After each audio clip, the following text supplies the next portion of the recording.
Andy Eigenman, abay ginulat ang lahat sa kanyang naging desisyon at nang ito po ay ipost sa kanyang social media account. But before that, if you haven't Well, sorry ka na. Hirap eh. So hamon ang dagom miss. Pagbalik Ano na na, po siya? binali niya na po. Another dagom na po. Ito po yung half. Sarap. Sa likod man, base ko. Diba? Okay na to. Good as new. Payudot gamay. Pwede na yun, no? Hindi na. Salamat na. Nagamit ko naman ako dati. Parang di ka pa, satisfied.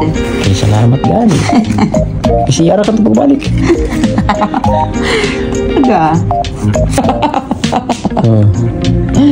Okay, kaya pa nang tanihayan. Kita. Alam mo kung anong kaparihan nito ng pagkatahiman? Ano? Magabante ka dyan, litson gani.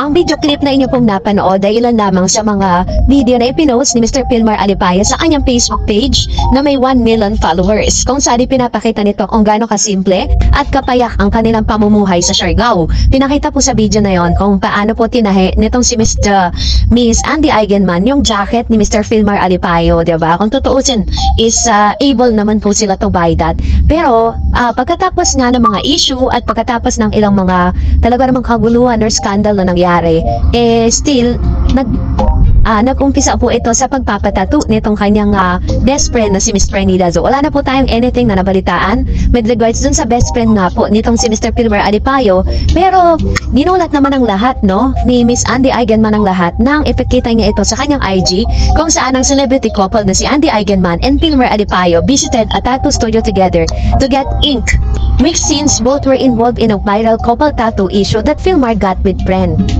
Earlier this month, Andy posted on Instagram cryptic message indicating some cheating may have been involved as she alluded to a friend getting a love couple tattoo with another person, life partner without consultation. The actress then clarified that Pilmar did not cheat on her but did indeed get a matching tutu for tattoo with Swedish photographer Ate Prenida Zo, a long-time resident of Siargao where the couple also lives. The couple have since patched things up, Pilmar even buying Andy's flower on Valentine's Day and just recently visited a tattoo shop.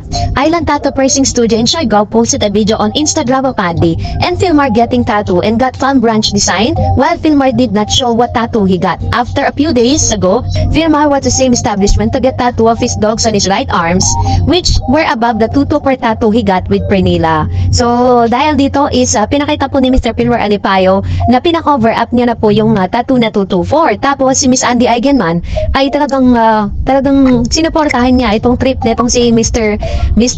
Pilmar Alipayo. So pinapakita lang dito ni Miss Andy Eigenman that she already chose her family over dun po sa mga issue na talagang kinasasangkutan ng kanyang husband or yung kanyang couple na si Mr. Pilmar Alipayo. So and another tattoo session with the power couple Andy and Pilmar, we couldn't be more stoked to have them back together with Lilo and Kowa. So talagang mga parang sa lahat po ng mga pwedeng choice or pwedeng piliin ni Miss Andy, mas pinili talaga niya yung peaceful life with Pilmar Alipayo kasama ng kanyang dalawang anak na si Lilo at si Kowa.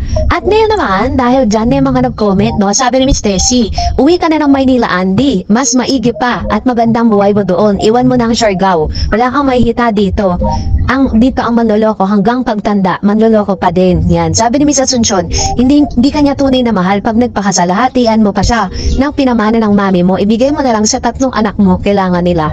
And sabi ni Miss Marlene Carlos, nako Andy, wag mo pakakasalan yan, shokoy na yan, please, makinig ka at wag mong gamitin ang puso o takan, please, hindi na babagay sa'yo ang layo niya, marami nagmamahal sa'yo, Andy. Sabi naman ni Biandina, dapat may restriction, ayun. So kasi parang ang gusto ng mga netizen dahil nga sa nangyari na yun, dapat meron ding sanction na ibibigay si Andy dun sa kanyang soon to be husband, diba? And sabi ni Miss Real Cherub, what keeps you, Andy, from letting go of the wrong person are your children. If your mother did not approve of him from the very starts, that say it all, moms know best. and Miss Virgilia, nagmukhang losyang na si Andy sa pagmamahal kay Pilmar. Ayan. So, ito yung kanila mga komento dito po sa mga pangyayari to. Pero syempre, at the end of the day, it's Andy's decision eh. Kung nakikita natin, diba nakita naman natin na very peaceful siya at masaya siya sa naging buhay niya sa Siargao. Yung pagpili niya para sa kanyang pamilya.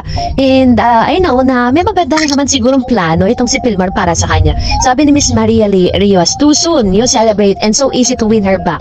He should have armed if he is much to blame as per nila das. Kung involved pa ang social media sa mga problems nila, sana tinago na lang nila yan. She could have done many ways for the sake of her family.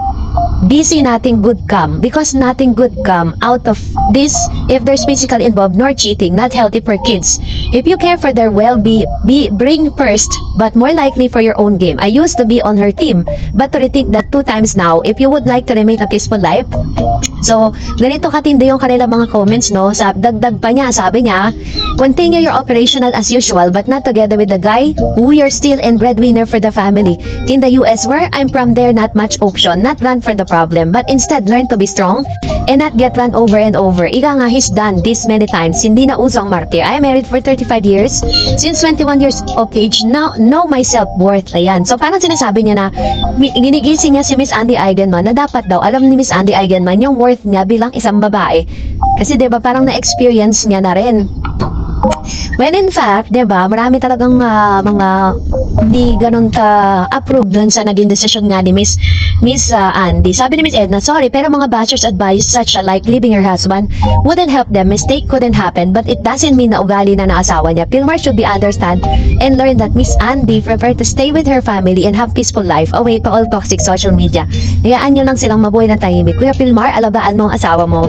You couldn't find such a good woman like her. Ayan. Salamat, Ma'am Shi Edna.